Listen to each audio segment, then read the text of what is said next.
How to update payment method on Netflix. Hey everyone, welcome back to the channel. If you are new here, don't forget to hit the subscribe button and turn on the notification bell to not miss any updates. So today I'm going to show you how you can update your payment method on Netflix. So first things first, open up a Netflix app and then head over to My Netflix in the bottom right corner and then go to the three lines in the top right. Now you'll need to go to account and then you'll be able to see you've got options to change plan, manage payment method, but for that you'll need to go to netflix.com. So you cannot do it from the app, you'll need to open up in the browser.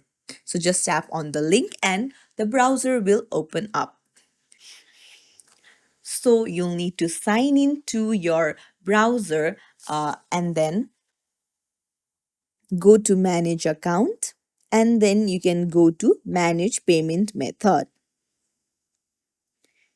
And now you can just tap on update and change your payment method. It's as simple as that. If you found this tutorial helpful, don't forget to like and subscribe to our channel for more tips and tricks.